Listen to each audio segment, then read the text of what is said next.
igreja, eu não sei que Deus você serve, mas eu sirvo esse Deus de milagres, esse Deus que faz caminho no deserto. Larissa, todo dia tu acorda confiante assim? Não, mas não é pelo que eu vejo, não é pelo que eu sinto, é pelo que Ele falou, é pelo que a palavra dEle diz, é por eu confrontar os meus pensamentos e dizer: eu sirvo um Deus que é um Deus de milagres, que é um Deus de promessas, que fez, que faz, que ainda vai fazer infinitamente mais do que eu posso pedir, do que eu posso pensar, que não chegou ao coração do homem aquilo que o Senhor tem preparado a cada um deles. Você pode declarar mais uma vez essa verdade sobre a sua vida. Ele é o Deus de milagres, Ele é o Deus que opera, e que em nome de Jesus, hoje ainda vamos ter milagres aqui. Que em nome de Jesus, caminho no deserto.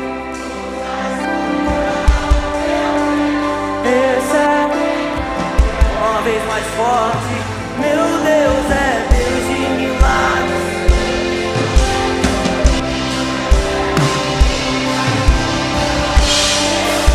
E esse é quem tu és, meu Deus é Deus de milagres, Deus de promessas, caminho no deserto, luz na escuridão, meu Deus. E esse é quem tu és, meu Deus é Deus de milagres, Deus de promessas, caminho no deserto, luz na escuridão, meu Deus. Esse é quem tu és, e esse é quem tu és, esse é quem tu és.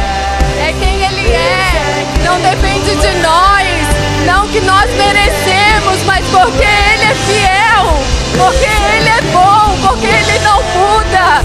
Nós oscilamos, Ele não, Ele é o mesmo hoje, sempre. Meu Deus é Deus de milagres, luz na escuridão, meu Deus. Vou falar mais uma vez pra encerrar, meu Deus. Meu Deus é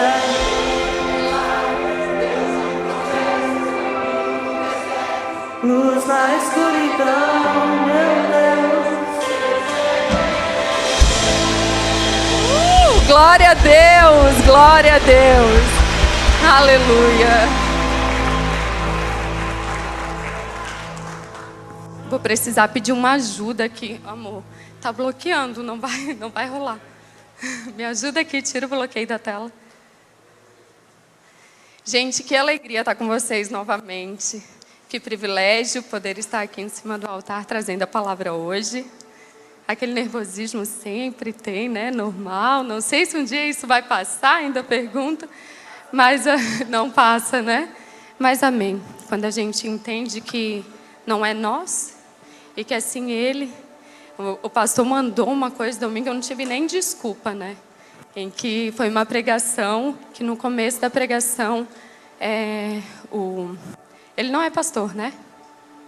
Ele não é pastor, né? Mas ele estava falando que você não tem medo de falar na frente das pessoas. Você tem medo de falhar na frente delas. E assim, gente, eu posso falhar. Vou falhar muitas vezes, posso falhar na frente de vocês. Mas a minha expectativa tem que estar em agradar a Ele, né? E eu sempre falava assim no começo, só que eu sempre, era mais em reunião, então era mais fácil. Eu sempre dizia, eu não posso ficar quieta para esse Deus que fez tanto na minha vida. Para esse Deus que transformou a minha vida de um jeito, eu não posso ficar quieta. Até que eu fui para Maná e vi uma igreja cheia e falei, ai Senhor, é sério que tu quer que eu fale? Nessa igreja cheia, na reunião estava mais fácil. Mas amém, né? Deus quer nos levar em lugares mais altos e mais altos, cada dia mais, né?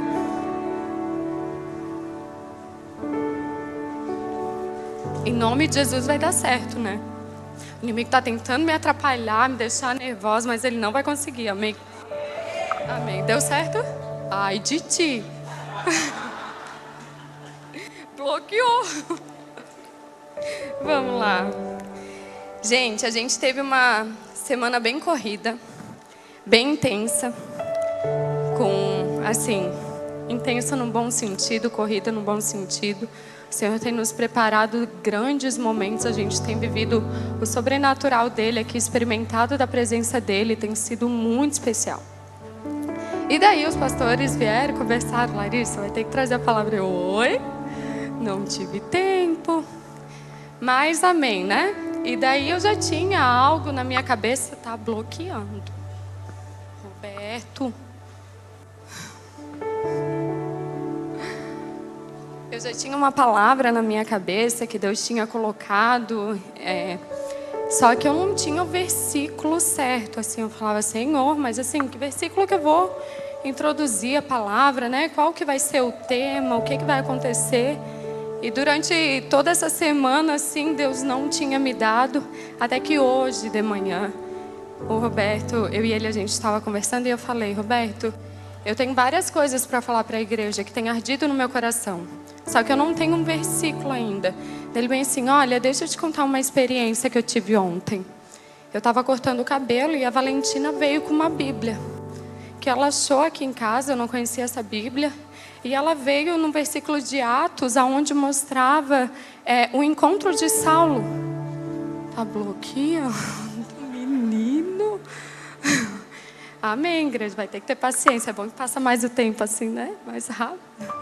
Olha, ela veio com a Bíblia e me trouxe um versículo que era o de Saulo, quando ele teve um encontro com Jesus na estrada de Damasco. Daí eu assim, nossa, lê ele novamente para mim.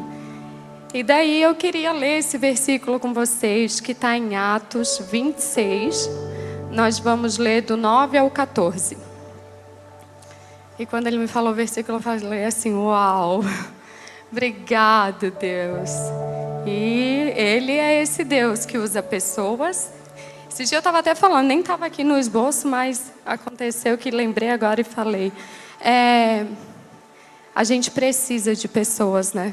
Eu precisei que Deus usasse a Valentina, precisei que Deus usasse o Roberto para me contar da experiência que ele teve com ela, para eu descobrir o versículo da mensagem.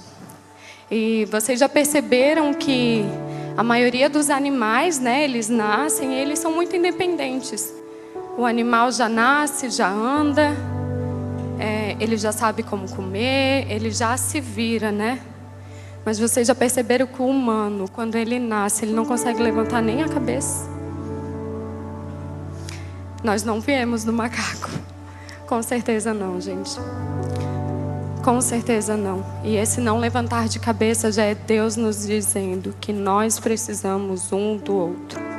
Que a gente não nasceu para ser sozinho. Que a gente não veio nesse mundo para ser só o eu. Não é o eu, somos nós. Jesus não veio por uma igreja, Jesus veio por nós, né? E amém. Conseguiram achar a palavra? Atos 26, vamos começar no 9, que diz: Eu também estava convencido de que deveria fazer todo o possível para me opor ao nome de Jesus, o Nazareno. E foi exatamente isso que fiz em Jerusalém. Com autorização dos chefes, dos sacerdotes, lancei muitos santos na prisão. E quando eles eram condenados à morte, eu dava o meu voto contra eles. Muitas vezes ia de uma sinagoga para outra a fim de castigá-los e tentava forçá-los a blasfemar. Em minha fúria contra eles, cheguei a ir a cidades estrangeiras para persegui-los. Numa dessas viagens, eu estava indo para Damasco, com autorização e permissão dos chefes dos sacerdotes. Por volta de meio-dia, ó rei, estando eu a caminho, vi uma luz do céu, mais resplandecente que o sol, brilhando ao meu redor e ao redor dos que mais iam comigo. Todos caíram por terra. Então vi uma voz que dizia em aramaico: Saulo, Saulo, por que você está me perseguindo? Resistir ao aguilhão só lhe trará dor.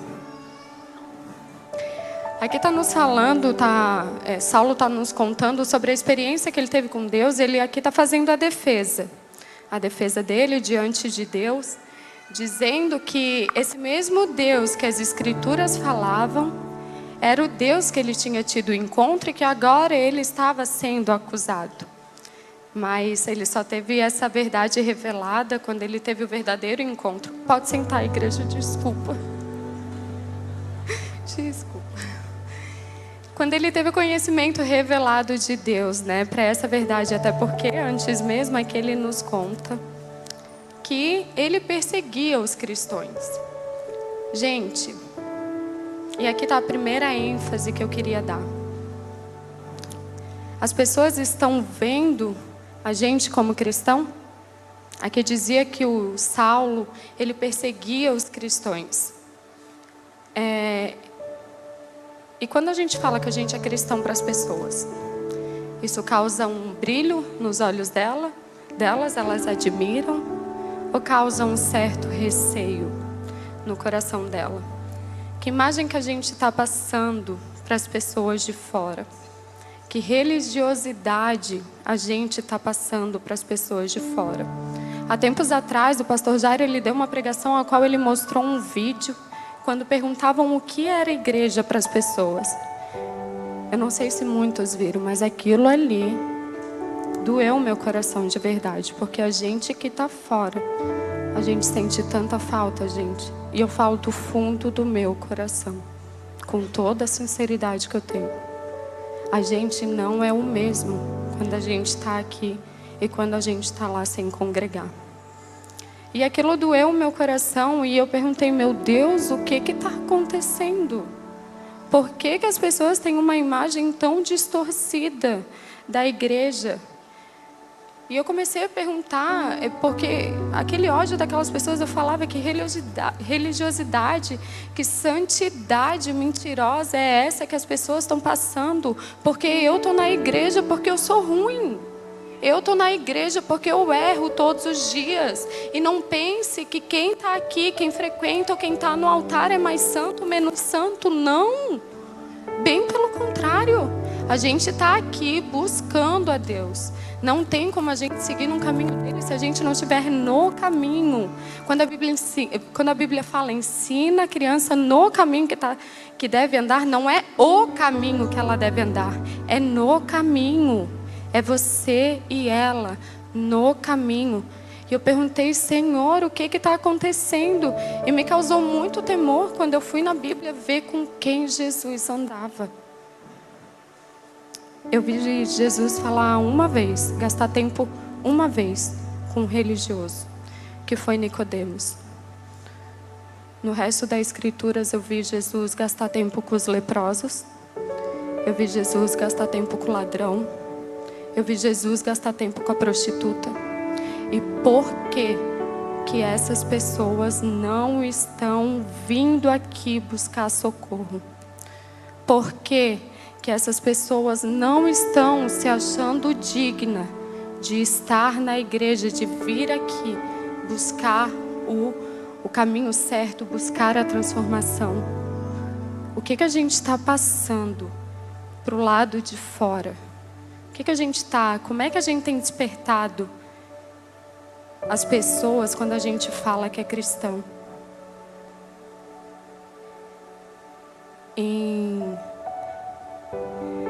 Não estou conseguindo achar agora, mas em Atos diz, acho que foi Antioquia, que foi a primeira vez que os cristãos foram chamados de cristãos. Não foram eles que auto-se-intitularam. As pessoas que viam eles falavam, aqueles são cristãos. Aqueles imitam a Cristo. É isso que a gente tem passado aí fora. E será que a gente tem se preocupado realmente com essas pessoas? Será que a gente realmente tem procurado ser parecido com Jesus? E se preocupado com essas pessoas, a qual ele disse que ele não veio para os bons, que ele veio para os doentes. O médico não vem cuidar dos bons, ele vem cuidar dos doentes. Mas talvez a gente fale, né? Deus me livre, dá um abraço no leproso. Ou talvez a gente diga, Deus me livre, eu ir no hospital, orar pelos doentes.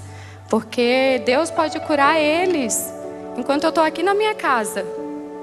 Eu creio que Deus vai ouvir minha oração e vai curar eles enquanto eu estou aqui na minha casa, sim. Mas esse mesmo Deus é capaz de te isentar, de tu ir no hospital e de tu não pegar nada quando tu for orar pelo doente. E eu falo por mim. Eu até esqueci de orar, agora que eu lembrei. Em nome de Jesus. Eu falo que toda vez que eu falo a palavra, quem toma a paulada primeiro é eu. Primeiro é pregado para mim. Eu lembro que no começo da pandemia eu estava com medo. Meu Deus, a gente ficou 2 meses sem sair de casa. O clube levava comida na nossa porta. A gente abria o portão, esperava ele sair, ia pegar com luva, vinagre, que não achava álcool lá e que o vinagre matava, que a gente ouviu no Google, que a gente ouve as instruções do Google, mas não é de Deus. E eu falava, meu Deus. E daí a gente acha que Deus pode curar o doente com a gente orando na nossa casa. Com certeza pode. Mas esse mesmo Deus que cura ele pode te cuidar, te proteger de tu ir lá e não acontecer nada contigo. Deus me livre eu ir numa penitenciária pregar para os presos. Ah, eles estão lá, eles têm que aprender. Não, eles não têm que aprender, eles têm que se arrepender. Mas como que eles vão se arrepender se não tem quem pregue? Como que eles vão se arrepender se não tem quem fale? Deus me livre evangelizar uma prostituta e se alguém me vê com ela. Não posso chegar perto dessas pessoas.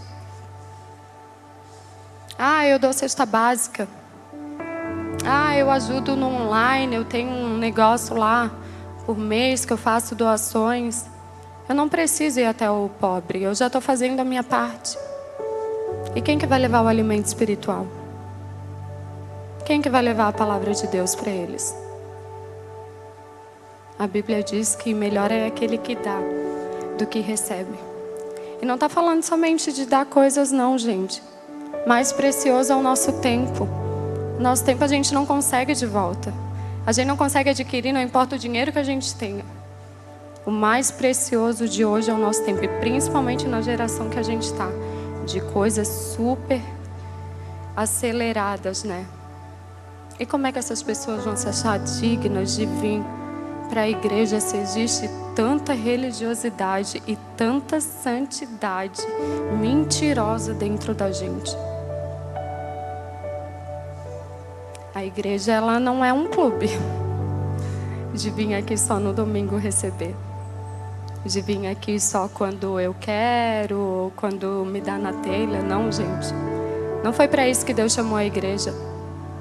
A igreja, ela é uma missão.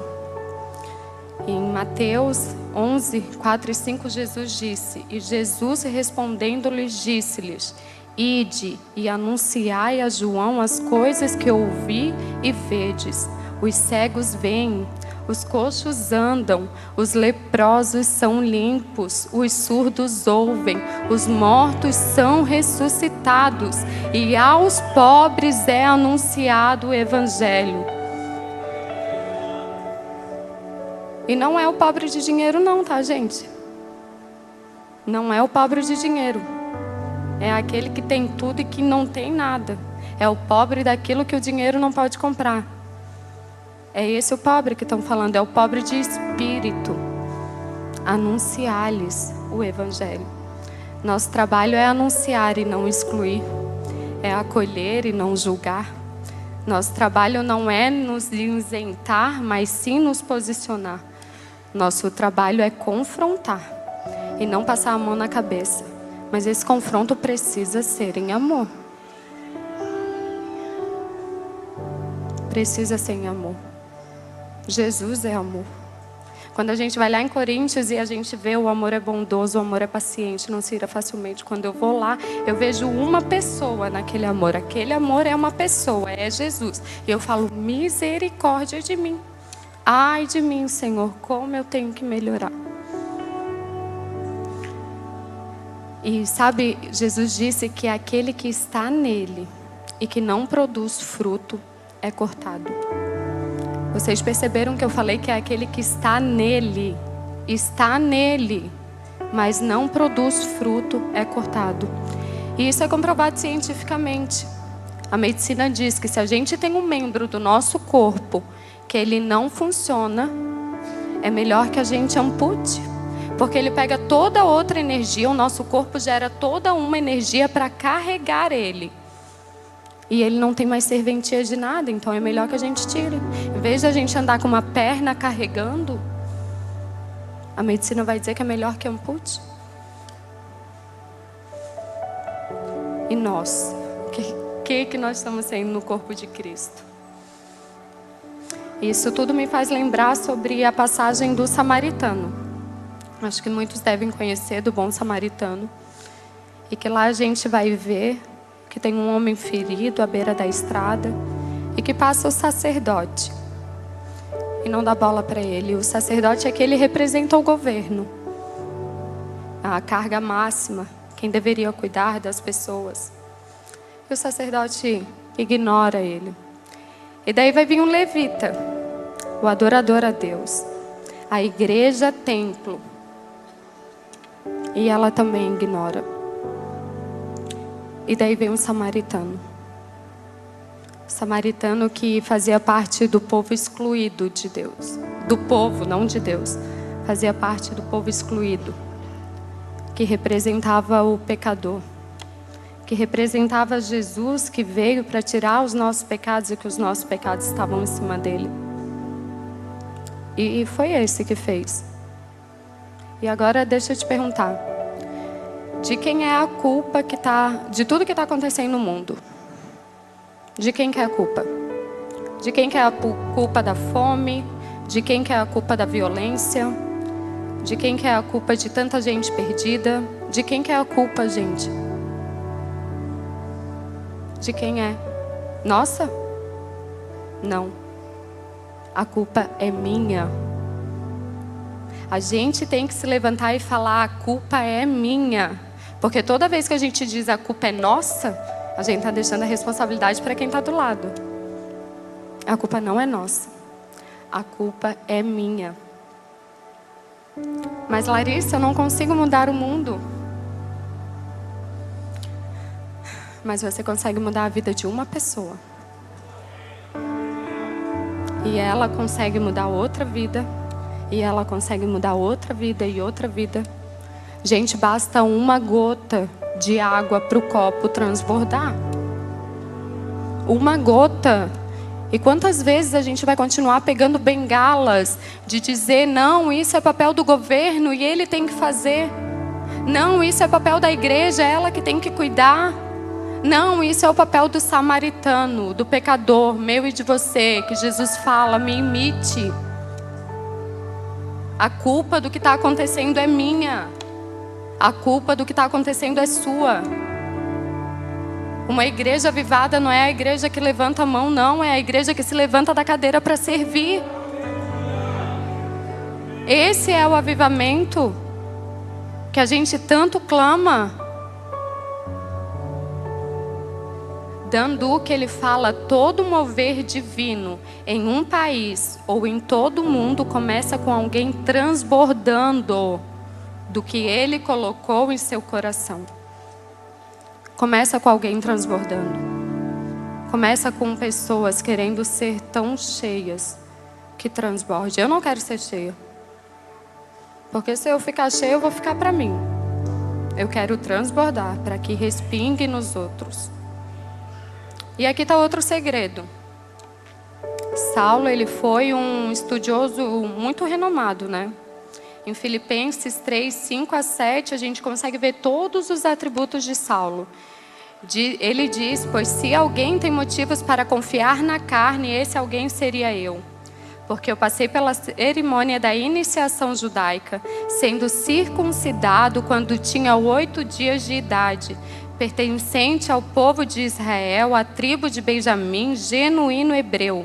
Além do mais, era membro da seita dos fariseus, que exigiam a mais estrita obediência a todas as leis e costumes judaicos. Eu era sincero a ponto de perseguir grandemente a igreja e procurava obedecer minuciosamente,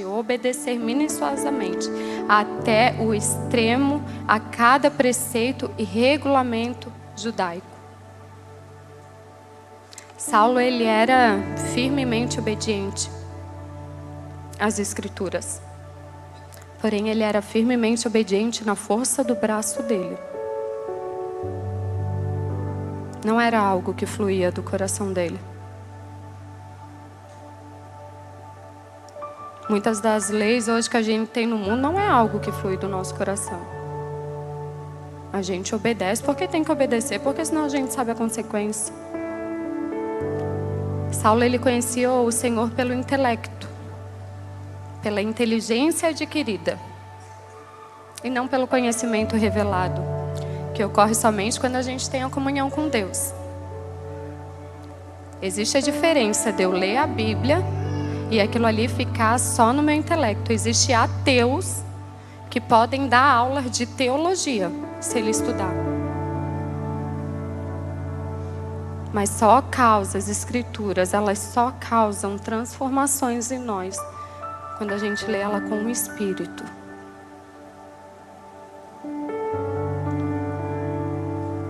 Depois que Saulo teve esse verdadeiro encontro com Jesus, só depois daí ele conseguiu reconhecer quem o Senhor era.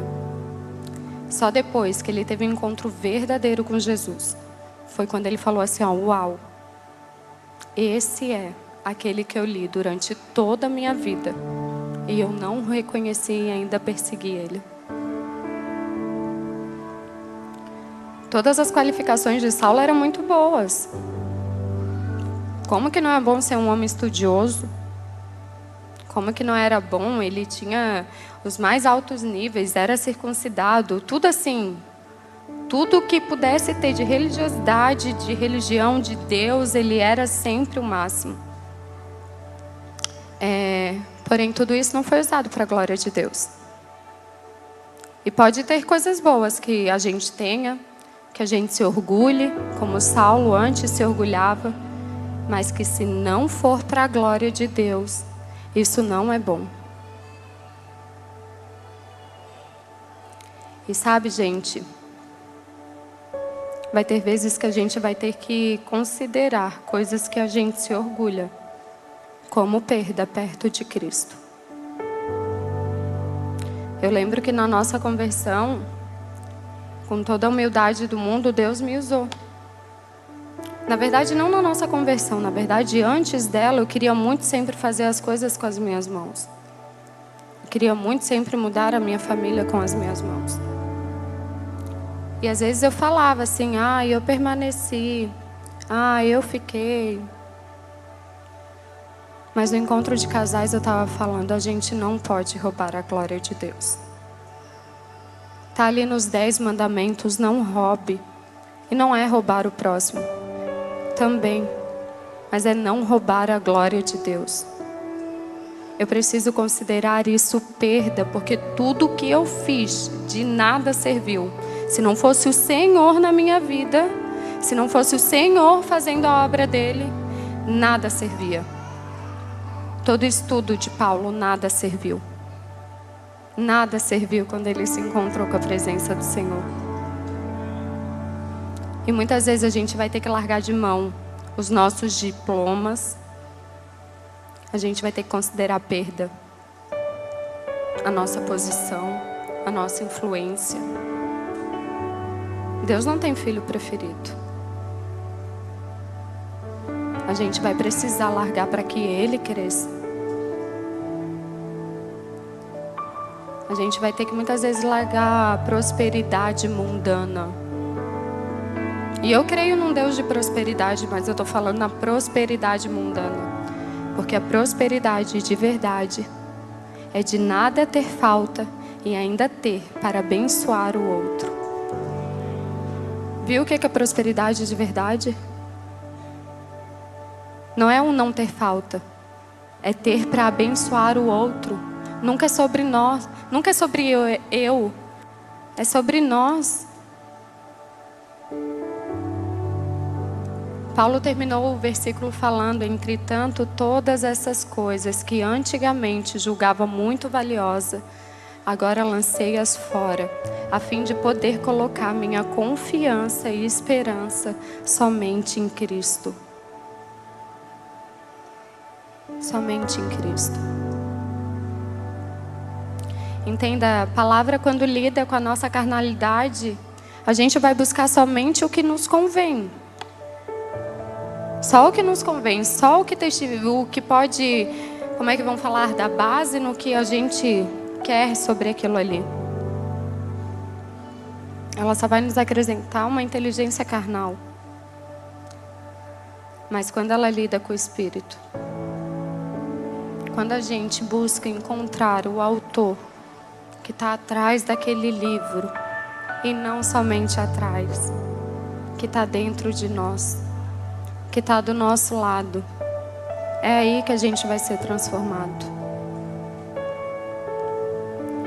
Eu creio que muitas vezes você vem na igreja, algumas vezes, e assim como eu, que talvez a gente se sentou aí e falou: hoje a palavra foi fraca. Hoje eu entrei como saí. Talvez você possa dizer isso hoje.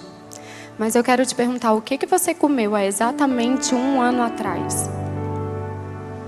Qual foi a sua refeição? Eu não lembro. Mas eu sei que aquela refeição serviu para me nutrir, para que hoje eu estivesse aqui. E assim é a palavra de Deus. Às vezes a gente quer, uma vez eu estava escutando que a pregadora estava falando assim, quem gosta de lasanha? Lasanha é muito bom. Muito bom. Mas você aguentaria comer lasanha todos os dias? Às vezes a gente quer aquela palavra. Às vezes a gente quer aquele pregador. Às vezes a gente quer aquele mover. Mas não vai ser só disso que a gente vai ser alimentado, gente.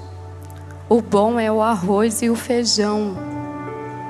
O arroz e o feijão é que nos nutre todos os dias.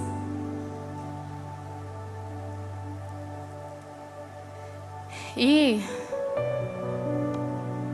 a conversão de Saulo, ela foi a mais celebrada em toda a história da igreja, né? Ali quando começa Atos, foi algo exatamente como a gente sempre diz, foi além do que os olhos humanos pudessem ver. Ananias não queria ir até ele quando Deus mandou. E Deus mandou Ananias e Ananias falou: Senhor, mas ele está perseguindo. E Deus falando. Foi além do que os olhos humanos pudessem ver. E muitos vão dizer: mas eu não tive esse mesmo encontro que Saulo teve. Mas Deus não me pegou desse jeito. Ele não me derrubou do cavalo. Ele não veio com uma forte luz. E nem falou tão audível comigo ainda. Mas perceba que a conversão de Saulo, ela não foi repentina. Jesus falou com Saulo várias outras vezes. Jesus, ele estava falando com Saulo em sua mente. Ele tinha muito conhecimento das Escrituras e ele não reconheceu que Jesus era o verdadeiro Messias. Mas por que Jesus incomodava tanto Saulo? Se Saulo tinha tanta certeza que ele não era o Messias.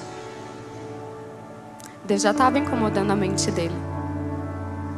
A mente de Saulo, ela estava em desordem, assim, quando ele via que mesmo após a morte de Jesus, os rumores dele ainda continuavam. E ele quis parar com esses rumores com as próprias mãos.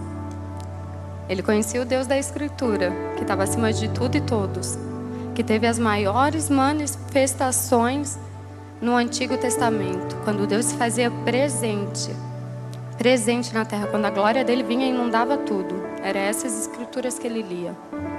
E ele quis que os rumores de Jesus parassem pelas mãos dele. Confrontava a mente de Saulo a beleza e a autoridade do ensino de Jesus. Ele se perguntava quem era esse. A humildade e a mansidão de caráter dele também, a qual Saulo não tinha. O serviço, a compaixão pelos pobres, seus feitos poderosos de cura. E o mais especial, os rumores da ressurreição. Jesus estava confrontando a mente de Saulo. Perceba que não foi somente na luz forte, na voz audível. Lá em cima a gente vai ver que Paulo fala que Jesus falou para ele que o que ele estava fazendo, perseguindo Jesus, só estava causando dor a ele. Jesus estava cutucando Saulo em sua memória também. Saulo foi um dos principais apoiadores da morte de Estevão, a qual a Bíblia diz que era um homem cheio de fé e do Espírito Santo. Em Lucas, lemos que enquanto apedrejavam Estevão, ele orava e falava: Senhor Jesus, recebe meu espírito. Então caiu de joelhos e bradou: Senhor, não os considere culpados deste pecado. E tendo dito isso, adormeceu. Saulo deve ter pensado: tem algo muito inexplicável acontecendo com esses seguidores de Jesus. O que eles viram que ao leito da morte não faz eles retrocederem? Eles estão tão convictos de Jesus de Nazaré que eles estão preparados para morrer por eles. E além do mais, eles não retaliam seus inimigos. Eles oram por eles. Tudo isso vinha à memória de Saulo. Jesus estava cutucando Saulo antes disso. Jesus estava cutucando Saulo em sua consciência também. Saulo sabia que a piedade dele vinha somente pelo cumprimento das Escrituras, que não era algo que fluía do coração dele. Diferente desses que estavam seguindo Jesus. E ele estava começando a ficar com a consciência pesada. E também Jesus estava chamando ele no Espírito. Saulo acreditava que conhecia Deus, mas não conhecia. Saulo tinha um vazio interno dele que nem a posição dele, nem os estudos dele, que nada supria aquele vazio dele. Então não foi somente aquele encontro. Sabe, o louvor pode se posicionar quando quiser.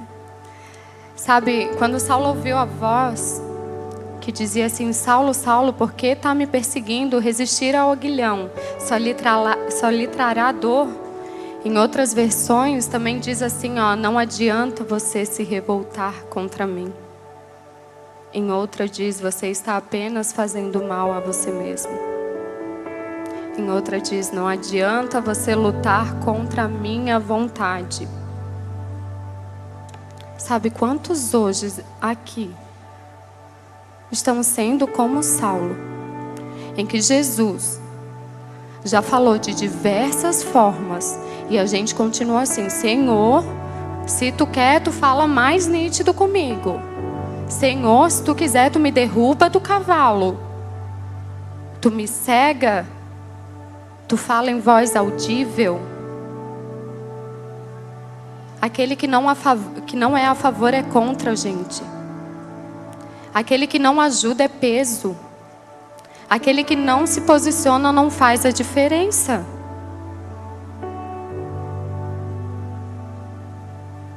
Às vezes parece que a gente vem na igreja para fazer um favor para Deus. Ah, Senhor, eu vim, fiz algo para ti essa semana. E depois mais nada? Sabe quantos de nós estamos nos revoltando contra Deus como Saulo fez?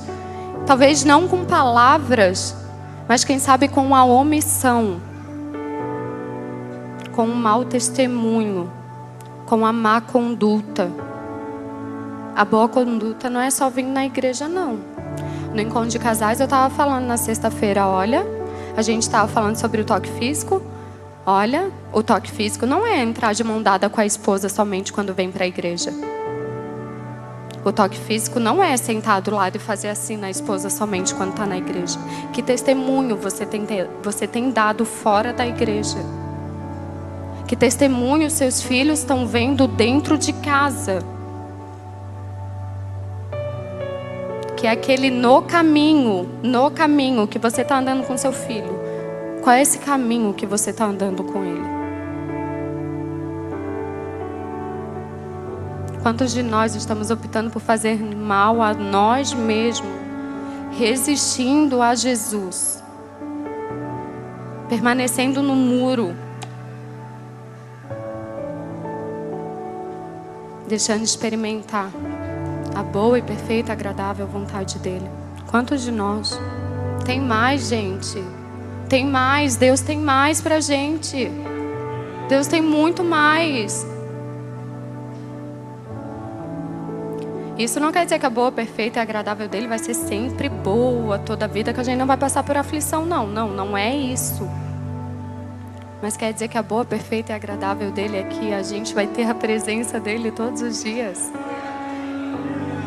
Vai ser que a gente não vai estar mais sozinho.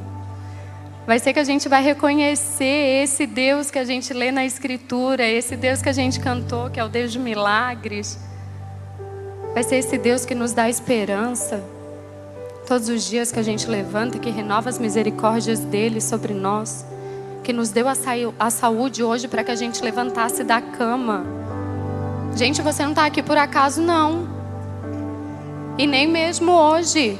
Pensa, todos os seus órgãos, todas as suas veias, todo o seu corpo funcionou hoje perfeitamente para que você estivesse aqui hoje. Isso é o acaso. Daí a gente pede um milagre para Deus.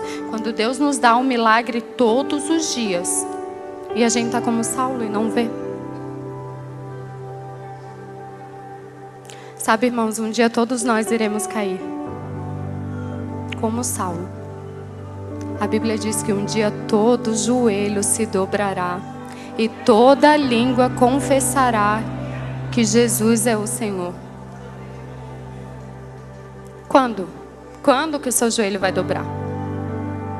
Quando ele vir? Quando for tarde demais? Quando você tiver que ver ele? Tudo que ele já fez, tudo que ele falou não é o suficiente. Quando vai ser? Gente, pelo amor de Deus, não precisa ser ninguém para ver. A natureza contempla a glória de Deus. Eu tive a gestação da Liz agora, depois de crente. Eu comecei a ver aquilo ali, eu estava falando, meu Deus, do tamanho de um gergelim. Meu Deus, do tamanho de um arroz, de um feijão. E aquilo ali vai crescendo e todos os órgãos vão sendo formados e todas as veias. Eu falo, gente, isso não veio de uma explosão, não precisa nem ser não sei o que para não ver isso. Às vezes eu falo para as crianças, eu falo assim, meu Deus, filhas, vocês viram a quantidade de árvores e de folhas que a gente tem, os animais, a fauna, que um precisa do outro para se alimentar, que é tudo perfeito, que o mar tem limite. O que mais que Deus vai precisar mostrar? O que mais que Deus vai precisar falar? Fora que Ele é um Deus que Ele trabalha na minha e na sua vida diferente, né? De diferentes modos. Fora tudo que Ele já fez na sua vida que só você sabe. Mas eu queria dizer que hoje pode tomar uma decisão. Que hoje isso pode mudar. E eu não estou falando só para quem não é crente não, tá? Eu não estou falando para quem não aceitou Jesus não. Porque Saulo conhecia Deus. E lá em Apocalipse, que é tão usado, que fala, Apocalipse 3:20, eis que bato a porta, aquele que abrir entrarei e cearei com ele. Ele não estava falando para descrente não, ele estava falando para a igreja. Ele estava falando para muito Saulo, que vem aqui, que faz com as próprias mãos. Ele estava falando para muito Saulo, que lê a Bíblia somente para ter entendimento, para vir aqui falar versículo, para dizer que conhece a história. Ele estava falando para a gente da igreja.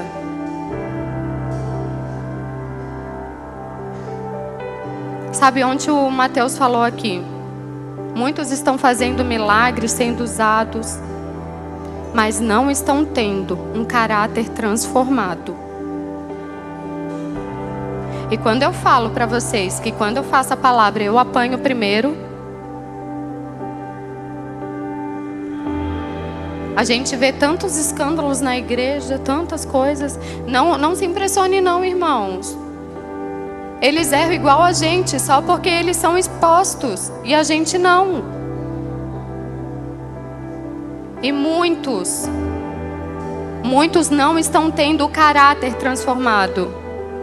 Deus pode até usar por misericórdia da vida do outro, mas a gente não está sendo transformado. Olha, eu lembro que o apelo antes me incomodava. Me incomodava a insistência. E ontem o Mateus também falou que o que é bom a gente não oferece muito. E era exatamente o que eu pensava. E eu falava, as pessoas têm que ir voluntariamente, porque eu tinha esse anseio de aceitar toda a vida de Jesus nos apelos. Porque eu aceitava ele numa semana, na outra semana eu falava, Jesus, eu preciso aceitar de novo. Porque essa semana não deu muito certo.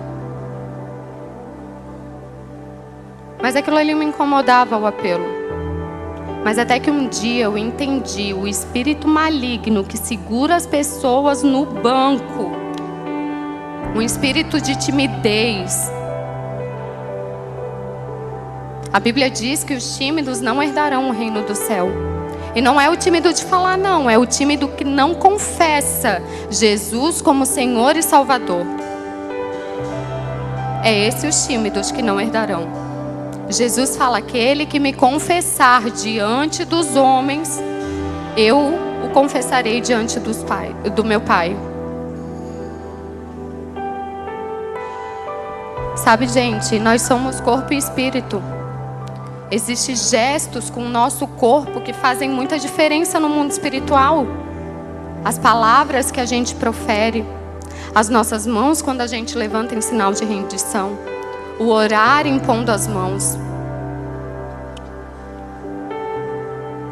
Existe o batismo, que são sinais terrenos que a gente declara para o outro, a quem a gente serve, a quem a gente confessa. Eu falo, quando eu venho para a igreja, eu fecho meu olho, levanto minhas mãos e nem me olha, porque eu sou outra. Eu já levantei tanta mão no mundo, irmãos. Eu já fui para tanta festa, que eu levantava as mãos, e eu não vou levantar a igreja? Todo o meu corpo louve ao Senhor. Todo o meu corpo louve ao Senhor. E eu ainda não gosto muito dessa insistência. Não gosto, mas eu queria explicar para vocês que existem gestos que a gente precisa. Eu duvido que se Jesus estivesse aqui, não estava todo mundo aqui na frente. Mas Ele está, gente. Ele está bem aqui. Ele está bem aqui com os olhos em você. Para perguntar, é hoje, meu filho? É hoje que você vai se posicionar? Ou tu quer mais milagres? Ou tu quer mais detalhes? Ou tu quer mais? Quando que vai ser suficiente? Sabe, então, em nome de Jesus, eu queria falar que se você nunca aceitou Jesus, que você tome essa decisão hoje. Vai ter um dia, irmãos, que você vai tomar essa decisão querendo ou não.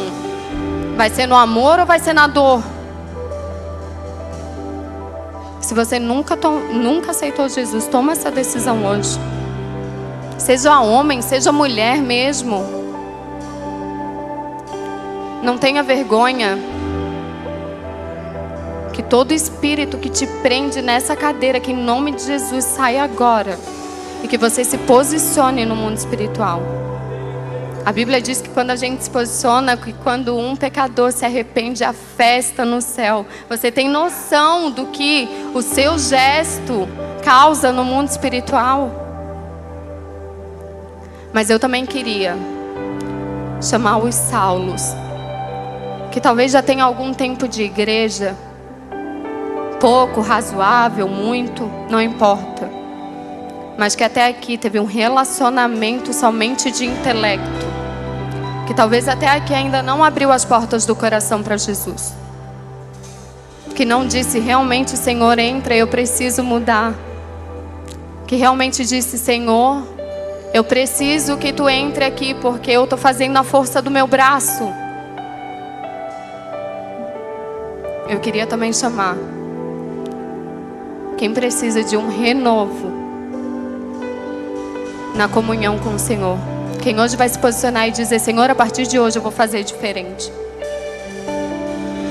Senhor, a partir de hoje eu quero abrir a porta do meu coração para Ti. E eu quero que além do meu intelecto, que Tu venha no meu coração. Glória a Deus.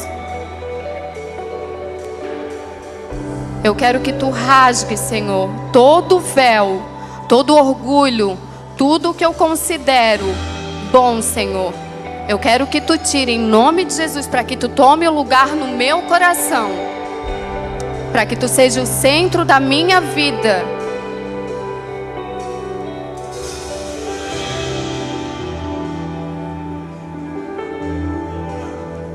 Em nome de Jesus, gente. Não resista mais. Em nome de Jesus. Se vocês que são maus sabem dar bons frutos aos seus filhos, quanto mais o meu Pai que está no céu. Ah, Deus tem tanto mais pra gente. O que te prende? O que te faz pensar que não? O que te faz resistir a isso?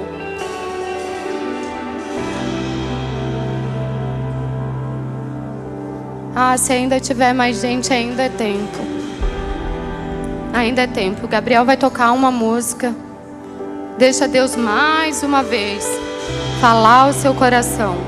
Em nome de Jesus. Tu és incomparável, és inigualável. Abre os meus olhos, Senhor. Mostra quem Tu és e enche o meu coração do amor que faz. Santo Tu és incomparável, és inigualável. Abre os meus olhos. Abre, Senhor, abre olhos essa noite, Jesus. Mostra quem Tu és, Senhor, a cada um deles. Enche, Senhor, de um amor que transforma. De um amor, Senhor, que não permita a gente continuar como a gente entrou, Senhor. De um amor, Senhor, que nos preenche, que é o nosso maior prazer. Que as coisas mundanas deixem de ser atraentes, Senhor. Que o que é bom é Tua presença, Pai. Sim. Quem hoje vai construir sua vida nele? Quem hoje vai entregar sua vida a Ele? Abre os meus olhos, Senhor. Mostra quem Tu és. O meu coração, o amor. Quem está aqui na frente, declare.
santo, santo tu és, santo, santo, santo tu és santo, Jesus. Tu és santo, enche-nos de ti, Senhor, enche-nos. Sim, Senhor, nos transforma, Pai. Ah, Jesus. Ah, Jesus, tu és lindo, Jesus. Oh, Jesus, obrigada, Pai. Obrigado por esse dia, Senhor. Obrigado, Senhor, pelo teu amor que nos alcançou, Pai. Obrigada, Senhor, por esse amor que tira todas as escamas dos olhos, Pai. Obrigada, Jesus, porque não foi a gente que te escolheu, Jesus, foi tu que nos escolheste, Pai. Obrigada, Senhor, pela vida de cada um que está aqui, Pai. Pai, que cada um hoje que se posicionou em ti, Senhor. Ah, Jesus, que tu possa dar uma folha em branco para que eles possam escrever uma nova história a partir de hoje, Senhor. Ah, Senhor, que tu possa enchê-los, Senhor, do teu amor e de quem tu és. Aquele amor, Senhor, que nos transforma, Senhor. Aquele amor que nos muda, Senhor. Nós não queremos mais permanecer os mesmos, Pai. Nós queremos mais de ti, Jesus. Mais de ti, Senhor, sobre nós. Que a gente diminua e que tu cresça, Senhor. Oh, Senhor, não permita, Pai, que a gente manche o teu nome e o teu evangelho, Senhor. Mas nos capacite, Senhor, a ser bons exemplos, Pai. Nos capacite, Senhor, a resplandecer a tua luz, Senhor. Nos capacite, Pai, a fazer diferente. Ah, Senhor, que quem nos veja fala, tem algo diferente nele. Ah, tem uma luz nele que brilha, sim, Jesus. É isso que a gente quer, não por nós, não para nós, mas para a tua honra e para a tua glória, Senhor. Abençoa cada um hoje, Senhor. Pai, que cada um que se posicionou, Pai, que ele possa levar, Senhor, levar tudo que tu colocaste no coração dele, até a casa dele, até os vizinhos, até os companheiros de trabalho. Ah, Senhor, que eles possam te conhecer através da vida de cada um, Jesus. Ah, Senhor, que tu possa, Senhor, abençoar poderosamente cada um, Senhor. Poderosamente, Senhor. Que a tua presença possa ser real todos os dias, quando eles se levantarem e quando eles forem dormir, Senhor. Ser com eles, Pai, em nome de Jesus, Senhor. Em nome de Jesus. Amém. Amém. Glória a Deus. Glória a Deus.